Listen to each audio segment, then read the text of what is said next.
Hello, and welcome to this week's episode of The Sober Connection with me, Abby King. My guest today is somebody from New Zealand who is going to soon celebrate 5 years sober. He grew up in a home with alcoholic parents, and I thought that it would be an interesting conversation to have because obviously back when I was drinking, I was the alcoholic parent. So I wanted to have that conversation with an adult that's been through that, through their childhood, and just see what it was like, see how they felt, and just understand the process that has now got them to a life of sobriety as opposed to following their parents down that alcoholic path. So my guest today is Wez Pollock. Thank you so much for joining me, Wez. How are you going? Good. How you doing? I'm very good. Thank you. I'm really excited for this conversation. I think it's going to be really cool. Likewise. So I wondered if we could just start off, obviously we'll get to the nitty gritty of the conversation shortly, but if you could just start off just explaining to the listeners about your drinking career, how it started. Obviously we can kind of guess the reasons why it started, but obviously that might not be the full story. So yeah, just how it started and what got you to the point of wanting to get rid of this generational cycle and just, move on to a different path to what your parents were doing, please. Hey, so you grew up in an alcohol-filled sort of environment at home and outside of the home, whether it was family, friends, and things like that. So the drinking culture was normalized straight away. As a young kid, kind of that was part of your parents' identity and part of what me as as a young male, I thought that's what I'm supposed to be doing too, and got into it quite young. Binge drinking realistically started in early teens, followed through, yeah, until I'm coming up 38, so yeah, I was in my early 30s when I finally um really pulled the pin on it. Hmm. Obviously for a whole heap of different reasons, but yeah, my relationship with alcohol, yeah, nearly 5 years sober, I can speak on it even differently than I would have maybe 2 or 3 years ago into the sobriety. But yeah, just the whole form of escaping reality, the culture, trying to fit in, yeah, and just again that was so glamorized. Hmm. I thought that's what you had to do to to be or to fit in society and be accepted. Yeah. Yeah. Um, yeah, and um, yeah, for me, being sober now, um, I look at things in a very, very different way. I'm when I look at my relationship with it and the layers to that, and then also my parents' relationship with it, and a better understanding, obviously, because I'm in my late 30s now. I'm a father.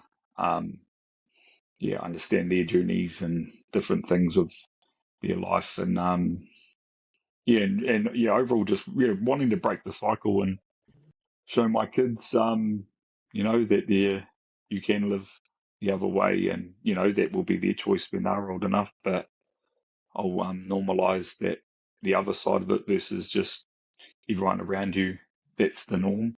Yeah, right. Um, And it's pretty to go pervasive, like because in the New Zealand culture, eh? It's same as the UK. It's yeah, that whole kind of because whereabouts in New Zealand are you? Did you say Fielding? grew up in town and area in live in Horowhenua, um, which yeah, certain listeners will know. Yeah, Levin's a non small town in New Zealand for a lot of negative news, and a lot of that comes around those things of a town full of trauma and alcoholism and things like that. Yeah, Mhm. Yeah, like yeah. most towns, to be honest. But yeah, Yeah, it's kind of small town New Zealand, eh? Just with like the whole kind of like rugby culture and all that kind of thing at the yeah, weekends yeah, and they're very that adds to it too. yeah. Definitely. Yeah, yeah, yeah. I think So, what are yeah. some of your earliest memories of alcohol being present in your home? So, like, when can you remember feeling that maybe it was a maybe a bit more than like a normal household, or I guess, or you were saying before, like if it was around friends as well, then that was the normal. When did you start sort of thinking Yeah, that maybe it shouldn't be the norm? yeah. Well, it's quite cool for me looking at my eldest son. He reminds me of myself in the way of being curious and observant. Things, and I definitely was that kid. So soaked up a lot around me. But the thing, I think the only part of me that maybe thought it wasn't not normal was other people that we were in the same class with at school. Hmm. Obviously, a lot of people that were in class were, their parents were doing the same thing, but then there was others that their parents weren't Yeah. doing that, and kids are pretty straight up with each other, and you get a clear picture of what each parents are doing. Mm, But yeah, when it comes to our main circle, it was just as normal for them as it was for us. So I think it was a time and an age thing too. yeah. Um, it made me really think, oh, but yeah, again, I think my parents were so entrenched in that sort of lifestyle, themselves too. They wouldn't have known and, seen out of that, let alone us. Yeah. Right. And we had very strong connections to other families, one in particular, but so yeah, it didn't feel like at that point it was robbing us of anything socially or Hmm. because it wasn't just our parents doing that. Yeah. Um, and obviously there's bad stuff that comes from it too, and did, but that's what tells you that it's okay and it's this is just normal. Yeah.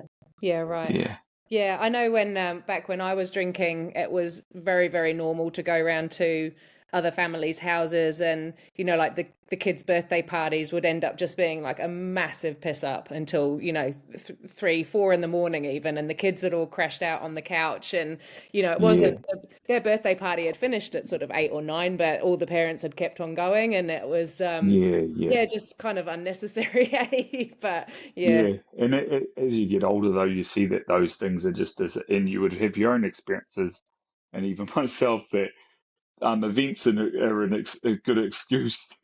You know what I mean? Like yeah, in the back of your head, like that's, oh yeah, we've got that on this weekend, or we've got that. It's like that little I don't know, thing in the back of your head. And yeah, I guess yeah, that was the norm. A lot of weeknights and that too. That have their big. My parents weren't working a lot when we were younger. So, there was that during the week too. So, yeah, um, yeah, so that I think at times we were all good with it because maybe the kids that we were hanging out with were all good, but then if it was someone that didn't have kids, you go to sleep and you'd wake up and you'd be like, ah, shit, they're still going, or, yeah, right. and go out, or you'd be listening to certain things. And yeah, Yeah, so, every day's a Friday. Yeah. yeah, yeah, yeah. And again, from their perspective too, I can see how it would be like that too, Hmm. which I feel grateful to understand it all now versus bigger question marks that I had, maybe in my teens and that with frustration and that around the whole, their relationships with it. But Yeah. yeah, time, yeah. Yeah, right. Do you think that did you feel safe when you were growing up, or was it a fun environment? You said that there was a few dramas, and that was that any time made you feel unsafe being at home or wherever you were, or Yeah, I'd say no, there was definitely a lot of feeling unsafe. But yeah, it's interesting when I speak on this, and my parents, I tell them too, that my parents, they told us they loved us and showed us love, and we always got that amongst all any of their own bullshit. Whereas I feel like growing up around kids that basically were in the same environment but didn't get that, it was a completely different reality mm, because you've got your parents doing this and that, but there's no yeah, nothing after it and the next day and so on. But me and my younger brother, closest to me, they'd still get up and take us to rugby and things like that. So, these are things that I do tell them too, that were very, grateful amongst their fucked up lifestyle they were living, that versus a lot of other kids we knew, that they still kind of manned up for, certain things. Yeah, right. But when you say unsafe, yeah, there definitely would have. I was, a very scared of the dark kid, and wake up to noises and Right. all sorts of stuff. So I would say, yeah, there's definitely certain memories of waking up to certain stuff too that, Yeah. my parents, both very verbal, rowdy verbal. So yeah, there was a lot of that. But I'm in saying that that was separate from the alcohol. That was the sort of environment we were in anyway, like a very volatile space with the verbal abuse. Yeah, but it's just, yeah, looking at it now and like having these conversations, because I have these conversations here and there with people, but a lot of people you can't have them with because they're not open to talking about these sorts of things because it's too confronting Hmm. with what they might have within themselves, or just not in a place where they even want to have serious conversations about even my life, Yeah, even if right. it's not about themselves. Um, but yeah, with the safety thing, um, yeah, I'd say a lot of times would be no, because of my parents' relationship. You were always anticipating drama with them Right. and arguments with them. So Yeah. yeah, I'd say, yeah, a lot of it was on edge Yeah, yeah, right. um, Yeah, just when anticipating. they were intoxicated. Yeah, Yeah, yeah, yeah. I yeah, know when I talked to my girls, it wasn't actually that long ago, my youngest daughter Marley, she's 14, and she said that, we'd go to people's houses and we'd get on the piss and then we would drive home. And, like yeah, actually putting the three kids in the car and one of us would drive home, I mean, it's stuff that I would never even dream of doing now. And like morally, sober me would never ever consider it, but drunk me just didn't yeah, give a shit. And like just actually yeah, that thought that, oh, the amount of times that I put my kids in danger, like by driving home, after a skinful, it's just and country roads, we were in the King Country, so middle of the North Island, yeah, country roads, going the back roads just to avoid the booze bus or whatever. It's just yeah, yeah, it's yeah, yeah, yeah. And terrifying, that, and again, really. and that was your norm, eh? Yeah, It was yeah, and you have to be out of it like you are now to see it from that other side and see how fucked up it is. But yeah, yeah, yeah, exactly. again, when you're in it, you're just in it. Yeah, It's not the same. no, If no, no, I'm no, yeah, definitely and not. it, Yeah, no, how cool for you to be having those conversations with and again, when I say cool, I'm meaning because you're on the other side, um versus having those conversations when that kid's in their 20s or 30s, or you know yeah, for your well-being and for theirs. for theirs as well. um Yeah, no, definitely, definitely. yeah, and I like why I was excited to have this conversation is because I find it hard, like my sobriety, and is a different story than other people's. So I like hearing other people's journeys and things like that. One thing I think we talked about was, and while it's in my head, is, obviously my parents' relationship with alcohol, alcoholism, and how that sort of positioned me to have a relationship with alcohol. Yeah, My, I, I justified my drinking in the way of, oh, I don't drink during the week. right, So I get loose airs on, when we started maybe like going up to Palmy for the uni night, that was Tuesday, so it'd be Tuesday, Friday, Saturday, binging and getting into shit. But I justify it because I wasn't doing what they were doing, drinking during the week. right. I'm not like you, Yeah, but you're just using this in a different way, and so that was since I've been sober, I've definitely faced that whole thing of like I was just doing it in a different form, and because I didn't want to be like them, I think that's the thing that pushed me so hard into the okay, I'll be disciplined with it in a small degree, Yeah. but if Yeah. I get loose in the weekend and if I can get locked up or hurt people or hurt myself, like it doesn't matter because that was in the weekend. Everyone's binging in the weekend. Yeah. Yeah, Yeah, I know when I tried to start moderating, I had all these rules in place, and one of them was like not drinking during the week, and it was okay to drink Friday, Saturday, and Sunday daytime, but not Sunday night. That was my rule. But I would just all these stupid rules. But so I'd be real proud of myself, and I'd get to Friday, and I would just get so wasted. Friday night, yeah, Saturday night, all day Sunday until what the cut. I don't know what the cutoff was. It was just don't drink Sunday night. I'd be so wasted. Like my quota, I would have had my quota by the end of the Friday night for the whole week, you know. And but it was okay because I could be proud of myself because I hadn't yeah. drunk, See, Sunday night to Thursday. So it was just damn, ridiculous. It's exactly the same thing, but you're yeah, just sort of spreading it out or compacting it into a shorter amount of time. So yeah, yeah. How and again, like how you can look at that now. yeah. I Yeah, looked at it then as whereas well. I mean, that's why I stopped moderating because I was just like, hang on a minute. Like, my weekly quota I is don't just have being control. squished into a very short amount of time. Like, I might as well just spread it out over every single day. But yeah, luckily I saw the light, as it were. But yeah. What do you think was the turning point for you? You mentioned so you've got kids now. Was that the Yeah, turning yeah, point, yeah. or there was a few different turning points you said? It was that was one of them, but as you know, with your journey with life and that, like kids, we have to change ourselves. Like kids only change so much. Hmm. You know, like you look all around us, there's a lot of people not changing certain things that are real big things that you'd hope them to change because they've got kids and they just can't or they choose not to. Yeah. So when my first son was, well, when my wife was pregnant, I had a 15-month sober stint.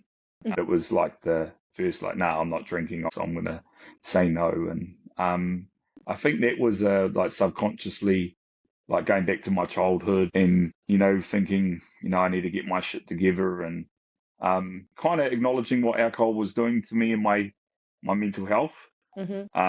Knowing that like I need to try be in a better headspace for when my son arrives. Yeah. And yeah, I definitely know that that had a big impact on me making the choice to then just not drink at all because Yeah. I'd done that 15 months.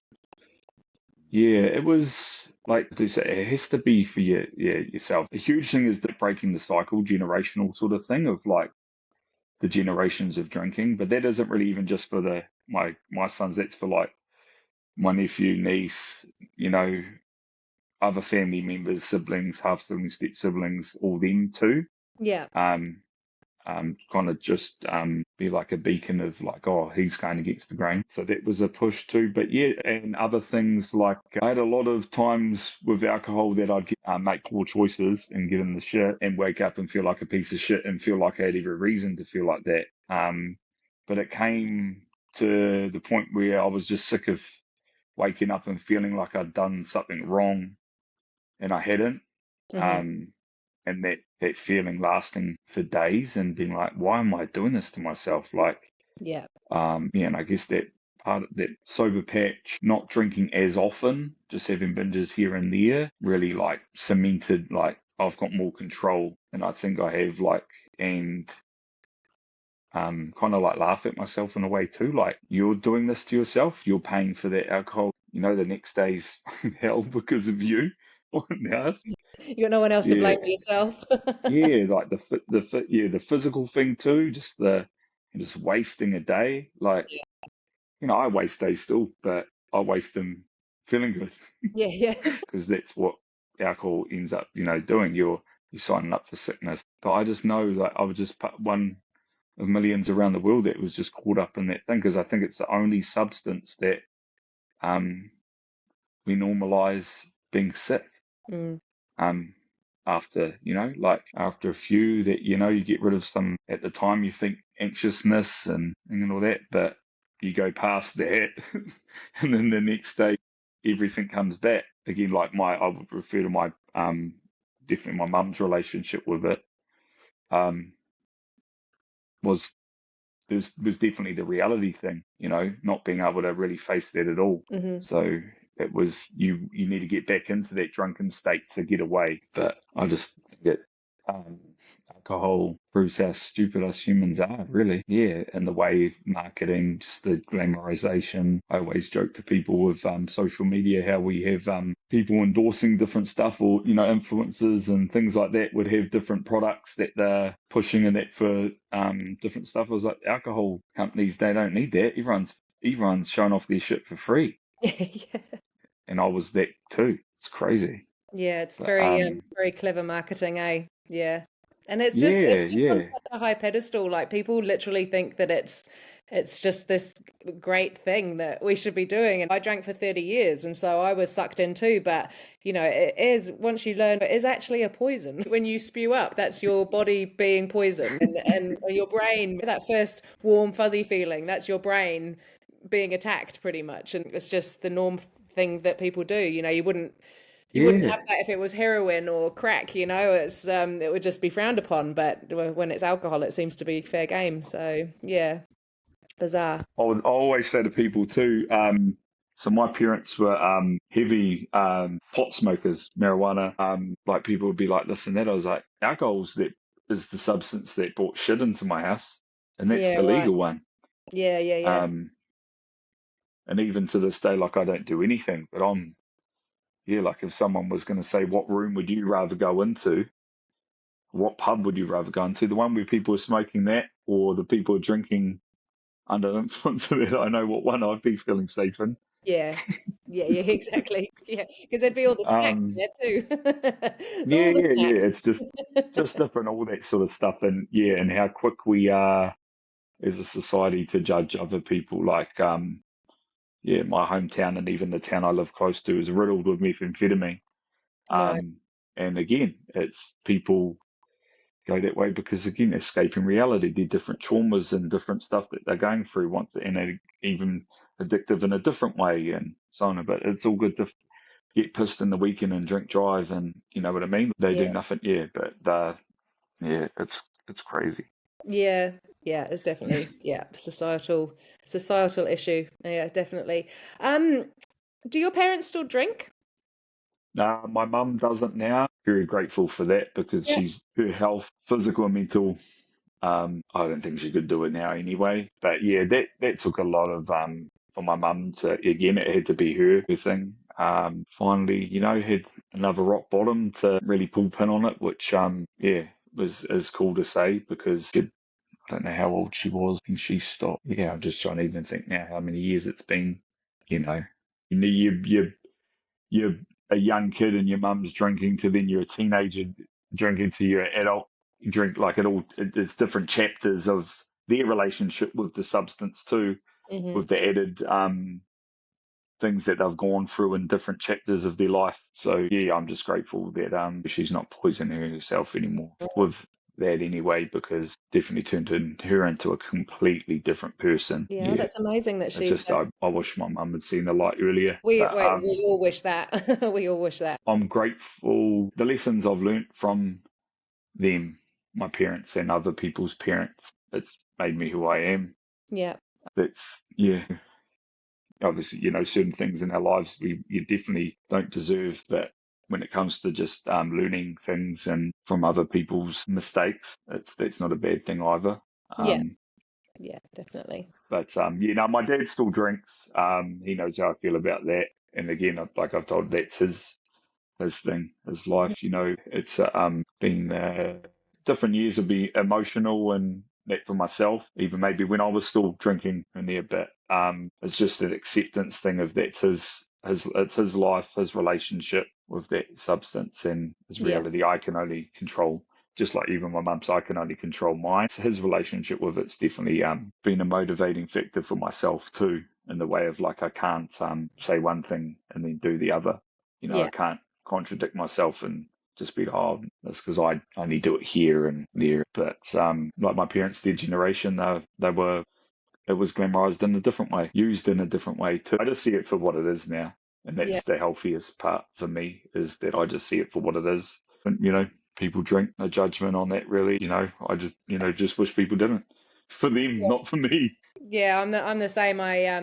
I just what I like I know people, you're not going to stop everybody from drinking. It's just an impossible task. But I just wish people understood the dangers more, so that they, then if they choose to drink, that's cool. That's like, that's your own choice, but do it from an educated point, so that you do know that you're aware of the dangers, but you choose to do it anyway. That's all good, but yeah, it's just, I think so many of the risks are just downplayed, and that's what I think I find hard, is that I just want all my friends that still drink just to understand what they're doing, really. And I don't think a lot of them do. They just have bought into this amazing marketing that we talked about before, and it's just, yeah, it's sad. Yeah. Yeah, it is. And I guess, like, I was going to say, even like males, the alcohol culture for males and the risks versus the alcohol culture with women and the risks of being female. Like, my mother, other people I grew up, the dangers of that in these environments that you end up being in. That's a thing that, sadly, in the world we live in, that young women, older women, you're opening yourself up to big risks every time you step out into society under the influence. Obviously, those risks are there when you're not, as you know, like. But as soon as you're under the influence, or any of us, someone can take advantage of us, or lead Yeah. us a certain way, or Yeah. do something to our drink, or just influence us in a different way, because we're in a completely different frame of mind. We're not, I always say we're weak-minded when we're pissed. We think we're strong-minded. How do you deal with any unresolved resentment or pain that you've got from your childhood now that you're not drinking? Have you sort of dealt with that and made peace with it? Obviously, you said to me before that you've talked to your parents about it and sort of told them how you felt growing up. Yeah, do you feel like you're at peace with how your childhood was? Yeah, I wouldn't say. I mean, yeah, in some ways at peace, because of just the understanding of certain things, and the acceptance of certain things. But my relationship with my parents has always been pretty black and white. Like, I was always, speak my mind as a kid. I would say when I grew up, I had, controlled a little bit by fear, getting in trouble and all that, like at school and all that. But then, my teens starting to see things a bit differently, started to be a bit more outspoken. My conversations around my childhood with my parents is either, well, it's come out in good ways and bad ways. I can speak on this publicly because it's nothing I haven't had the conversation with them about. Yeah, from my mid-teens, even, like I said, I was going off and partying and that, but I was really starting to see things for what they were in their world and their relationship with it and their relationship together. Um, yeah, I think for me, the sadness that I'll always hang on to, and even to this day, with even just seeing my mum the other day, is just, it's for them. It's not my parents, like, um, not seeing them happy. Hmm. Like, my mum's physically and mentally been sick my whole life. So Yeah. I've only ever really seen my mum sick. Um, so that's a part that, when I see other people's relationships with their parents, or even just in lifestyles other parents are living, that's like, that's what my mum should have had. Yeah. Um, for herself. I remember when they were the age I am now, and the lifestyle. I don't even know how they physically did it, but and still the good that they did too.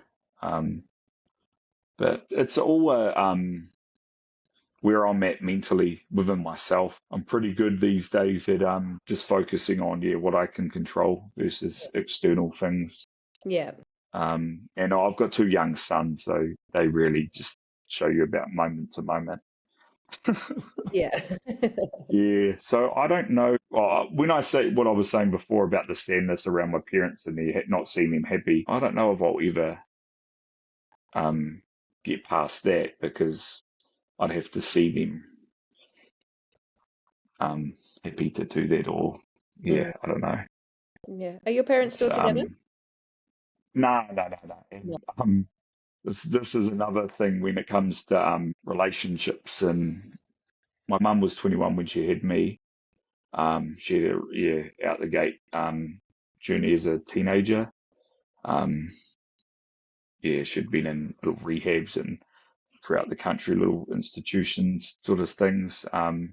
She met my dad when she came back up to Levin. She's not originally from Levin, and she believed she was like 3 months, and I think when she found out she was pregnant with me, and up Yeah. until then she was still doing what she did, and she would always say that saved her life in the way it did, but it didn't save her from the other chapters of self inflicted bullshit and bullshit from a relationship and a lifestyle that you choose to keep living. Yeah. I was 21, around 2021 when they, Oh, okay. Yeah. maybe 19 maybe when they finally split. But it was that was a hallelujah moment for me. I Yeah. was a young So it's man, pretty and volatile anyway when you were growing up. yeah. It was just a dependency. Oh, they definitely loved each other, but love isn't enough, and love's a drug too. Yeah, but even that's the other side said too, because it's like they both.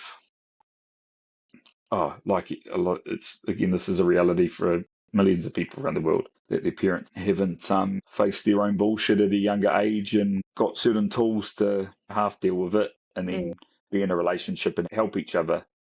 Um, it just becomes a codependency and just enabling each other to continue those cycles. So I'd say more recently the feelings I have around that is just gutted that that's the life that they had to live, and you'd had your own feelings around that too with your experience. But that's from the child's point of view, and becoming an adult. That's the part for me that I'm gutted about, yeah. because we can't go back and change things. I try not to think about it because I feel like I am I've done right by my kids in the last few years, so sort of Yeah, making peace with it. And you can't, I mean, you can't change things, you can't change the past, but yeah, there's definitely moments where I just feel, and my eldest daughter's leaving to go over to Europe next year, and I just, yeah, it's kind of hurting my heart a lot. Well, it would anyway, but it's just, that all of a sudden she's going to be gone and she's never going to live with me again, in theory. And it's just all those years that I wasted just being hung over on the couch when I didn't sort of make the most of that time. It's just, yeah, it's very sad. Yeah. yeah. But It's so good luckily, where you're at now. what's that? It's so good where you're at now, though, Yeah, and what exactly. that would be giving them. Because they, again, our kids just want to see us happy. Yeah. So if, like you see, that period of your life that those kids have seen you unhappy, and now you've broken out of that, not life isn't perfect, so you still obviously have your ups and downs, like any human does, but Mm. to not see what was normal, Yeah. and mum, like that, they'd be, it's probably half the reason that she wants to go do what she's doing now, is Yeah. because you're good. Yeah. You're in a Yeah. better place. She's not trying to escape me now, whereas before she probably would have gone overseas too, but it would have been for a different reason. Yeah, they'd be bloody proud of you. And again, I said we can't go back, so we can only control now. And I've had my own things in the past that I made shitty choices, and then had to deal with the outcomes, and then like resented a lot of things and all that, and just was in a shitty headspace and mindset. And then with how my life now is turned out in these yeah, most of it being the sober years. Even you doing what you're doing now, and how many more people you're going to connect with, that's because of what you've gone through. Yeah. You know, Yeah. yeah, you might have, you might not have gone through that bullshit and come out of that bullshit.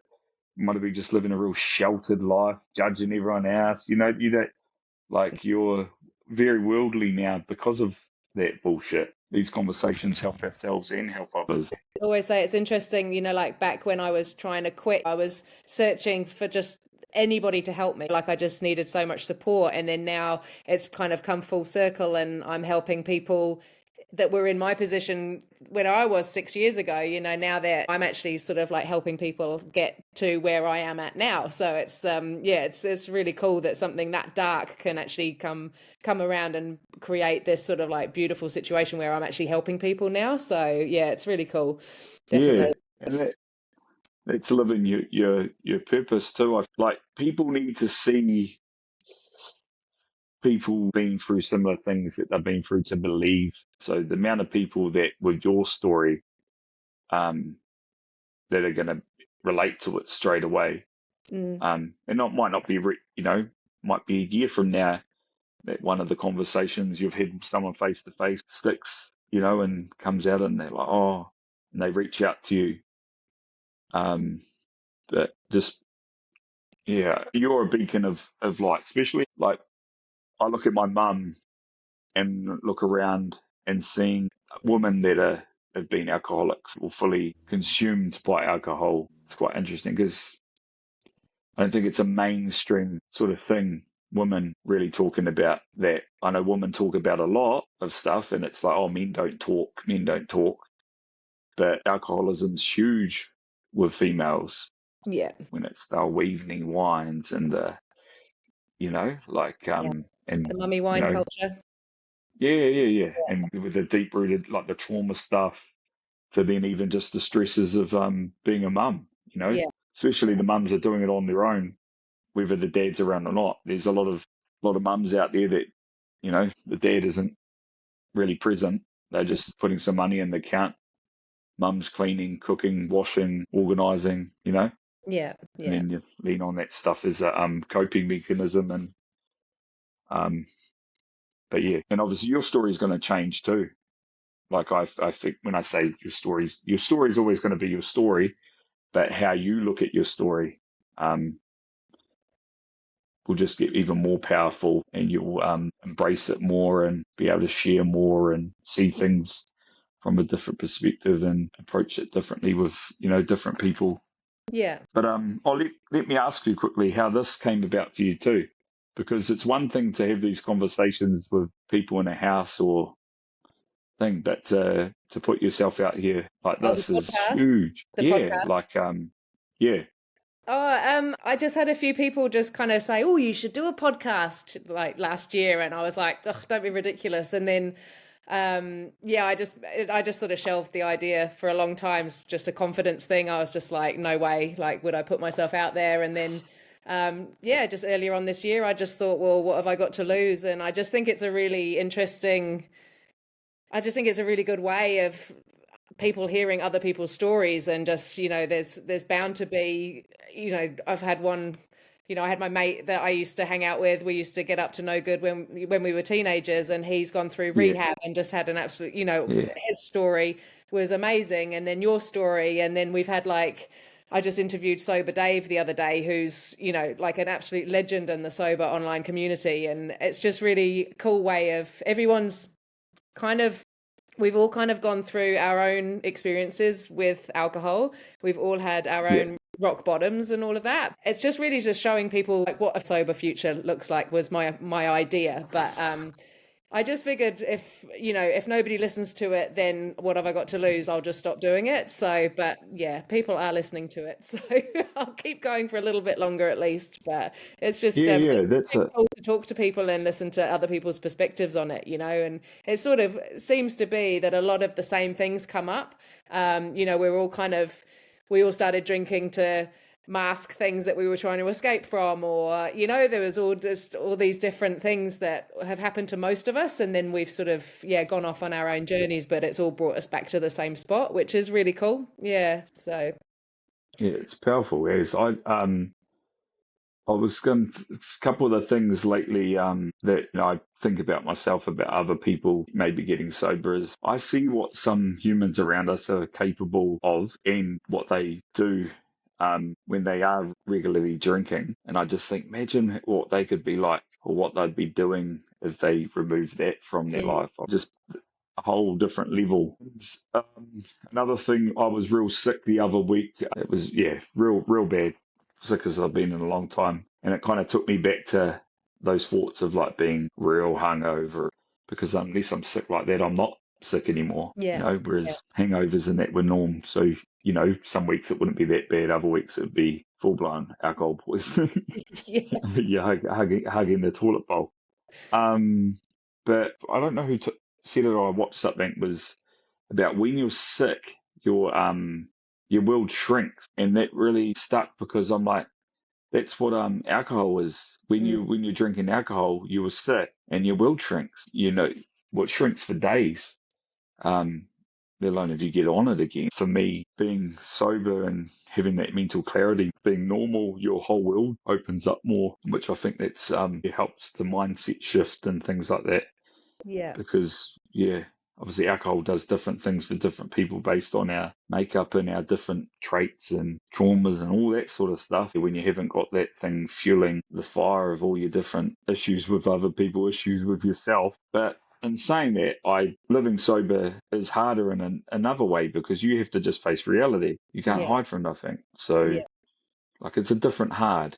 It's a conscious hard versus what we know now. Yeah, it's a temporary escape going the other way. Whereas with sobriety, you still have your bullshit, but you can get through it a different way, and the good can outweigh the bad to a certain extent. But life is tough without that stuff, let alone Yeah. You don't need to make it any adding worse, it. so Yeah.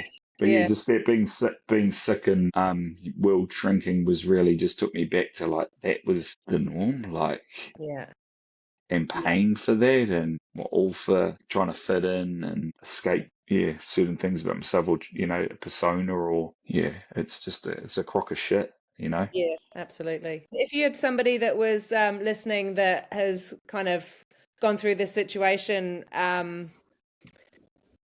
or also sort of like wanting to break that cycle where they've grown up in an alcoholic home and they've got a kid on the way, maybe, what would you say to them about trying to break the cycle and trying to create a better life for themselves and their future family? Yeah, it's just your whys, like, what you really want. What you've got now, you would have wanted that a long time. It's just what we're willing to put ourselves through to get that. Just the change, like, little changes are big changes in the bigger scheme of things. Who you're hanging around with, where you go. But for someone like myself, like, if they were just glamorizing alcohol, like, binge drinking was their thing every week, on it with the boys and all that, and they were over that. I do say to people, and I know this is different for everyone, but make a small change to your relationship with it, and then see how that changes your perspective around that, and then change something else. Because when I look back at it, those were the things that got me to where I was. It should have been something bad happening. I'm lucky that it wasn't that. You shift a bit of your reality and you look at that stuff differently. But if you're just living for the fucking weekend every week, like, it's not going to change. But yeah, with the conversations around this, I find it so hard not to just be ruthlessly negative about the whole thing. Like, that's how my personality is when I say fuck alcohol, we'll bunch of fucking idiots putting that shit in our bodies, let alone all the people I know that are athletes and all that, and like all your hard work, and you shit on it with that. But yeah, it's just following your gut of what you really want. No one's going to come save us. Time's going fast. It's not something I believe you just grow out of. Mm. So, a lot of people be like, oh, I'm in my 20s, it's just normal. Oh, you're not getting that back. And your kids aren't getting that time back either. So, people like yourself, me, other people sharing our stories, and even just putting it out there that it's better on the other side. We're not just saying that we've got nothing to gain from promoting sobriety or alcohol free. And that's what a lot of people don't really understand, is that everything else has got money or something behind it. But promoting getting off the booze is you want other people to be feeling better. Yeah, it's their choice. Like, you know, but yeah, just too many people living a lie, and that's what that stuff is. Yeah. Um, but it's a hard thing too, in the way if you do change your relationship with it, like I did, socially and all that, and then it just exposes all your friendships and social stuff like that, and then you've got to go for a grieving thing with that. Mm. That's I'm nothing to that person. So that's comes with it too, and all your boys and all your it's just it's a facade. Mm. Um, And I think but that's why a lot of people don't make the move to change, because they feel like they've got so much to lose, as in friendships and what they do at the weekends. That whole kind of like, oh, it's so boring when you don't drink. It's not. So, spoiler alert, it's not. But, it's quite terrifying to have that thought that all your friends are going to just drop off, which they do, but the proper friends don't. But that's what stops a lot of people from making that first move, is that just that terrifying thought that, well, everything's going to change. And I'm quite happy with this mediocrity that is life at the moment, doing the same shit each weekend or every day, whatever. But yeah, it could be so much better.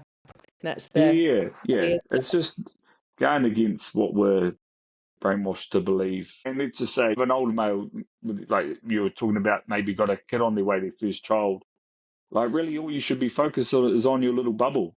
Mm, None of that other stuff matters. Like your mates or whoever you get on the piss with aren't looking after your kid, they're not paying your bills, they're not, so it's that. I see like our codependency in relationship and like a direct like partner at home, but we're like that with friendships and that too. None of that matters. Like we literally, it's just us. Like every day, even with my kids here, realistically, it's me versus me. It's how I'm feeling that shapes my whole life and my reality. yeah. So, if I'm feeling like shit, I'm feeling like shit. My kids just can't miraculously just change that because they're my kids and I love them. And vice versa with friendships and that. We're humans. Yeah, we're so brainwashed now to think that we need other humans to live. And I don't think we were made to be like that. And in your journey and doing things you really had to do on your own, it was for you and empowers you. And yeah, other people definitely would have motivated you and they benefit from it. But every day you get up and you stay away from that shit, it has to be you. Like no one else matters. It's you. The amount of people that would be out there just drinking and feeling like shit. And I've been having these conversations recently with people that they're saying all those things that are telling themselves that, yeah, no, this is bullshit. This is poison. I'm feeling like shit and fucking anxious as and the writing's on the wall. Like that's the only thing you put in your body like that. A lot of these people look after their bodies awesome with everything else that they put in, but then they still put in. And it's like Yeah. that's literally the only thing making you feel like shit. Millions of people have got traumas and stuff like that they use alcohol as a substance to escape. But then you've got millions of other people in the world that don't have traumas and have living pretty sheltered lives and all that are just poisoning themselves and making themselves feel like shit and creating other issues that everything else around them just amplifies too with on social media, all the body stuff and all that. Mm, Things that weren't there maybe when they were younger. They had good self-esteem and all that, but they started drinking in their 20s because that's what their mates did, and everything that made them feel good about themselves when they're younger is gone now because they added alcohol into the mix. And yeah. Yeah. yeah, that is the reality. It's not just it's not just people that come from shit or been through shit that poison themselves all the time. Mm, Like, I think it's really one of the strongest things you must realize for yourself that it's a rare breed of people that just don't have who've been drinkers in any form and their dependency on it in any form to be not drinking anymore. Like, mm, it's a rare breed because yeah. most people you'd be like, oh, well, they just didn't drink anyway. They weren't drinkers. That's Yeah. not the same. Yeah. It's different when you're on been on the other side of yeah, I thought that was everything too, and we thought it was cool, and we glamorized it, and then Mm, you're on the other. But stories like yourself, mine, when people know that you come from the same, you did the same things, and but now you're living this certain way, and you're really pushing it. It's for the better, and the proof's in the pudding too. Like, yeah. yeah, Yeah. my whole Definitely. life has changed really because of that. Yeah. Um, That's awesome. That's awesome. So you've got your Instagram page, which I follow. I love seeing your posts. So do you want to just let people know where they can find you on social media? Yeah, Instagram's been the main tool of expression. So that's at wisdom_NZ. I would say with the social media stuff, that's been a part of individualization too, because over the years, and this well before sobriety, people like this and that, and you get mocked and to your face or whatever behind your back, but about expressing yourself in a truer form. And that's what my page is just real life perspective. So stuff I'm either going through, being through, other people around me going through, relate to, and that's the content I share, and real life shit for real life people amongst all the bullshit. But yeah, that's my main platform. The sobriety thing with alcohol free stuff is like I had a month off because I get to a point on Instagram that I start to feel too much of a user. Yeah. Um, and the negative stuff that comes with that. So then I'm like, no, I need to have a bit of a detox, Yeah. because again, that dependency on and the thing on scrolling and getting a hits of entertainment. Definitely. So at times it becomes unhealthy for me, but my real reason why I went on there in the first place and why I'm still on there is that whole share what you want to share, and the message will hit the right people at the right time. And yeah, and I've been doing that realistically. I've been on Instagram since 2013. I don't know how long you've followed me, but in more recent time, but yeah, I definitely do share a lot more of the alcohol free and sobriety stuff too, because yeah, it needs to be out there. I just know the life that a lot of people are living, and I know how they'd want to be living. And Yeah. more little discreet reminders or little seeds planted isn't doing anyone any harm. No, exactly. Um, but yeah, that would be my biggest hope. Yeah, through more people just even talk about it, even before they break up with alcohol or change, like just be more open about how you're really feeling Yeah. about it, because that's the part that people aren't doing. And if they are, it's only to a small amount of people, and it's only coming out when things are real bad. From my experience, even with family stuff, I'm like, no, let's have these conversations when things are all good, not when shit's at the fan. Yeah, Because right. when shit's at the fan, Too late. it's all just emotional, and we don't process things the same way when we're in a bad headspace as when we're in a better one, and it becomes more empowering than the vulnerability. It's being vulnerable, but with strength, versus vulnerability to sink into abyss Yeah. and the ugliness that come with it. Yeah. Um, but yeah, it's just I don't know. I hope it's been a big thing on social media and I guess real life about mental health and that word and it means, but um, when it comes to alcoholism and alcohol, that's a huge thing impacting all the people around us, their Mhm. mental health, and it needs to be normalized in the way that drinking's normalized. You know, Yeah.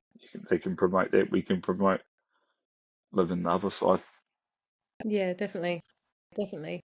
Oh, well, I just want to thank you so much for speaking your truth and talking about your experience growing up. And yeah, it's been a really interesting chat. So thank you so much for coming on. Yeah, I'd like to even continue the conversation in the future too, see where you're at, and because like I said, with time, just things change, our lives changes, our perspectives change, and mindsets shift.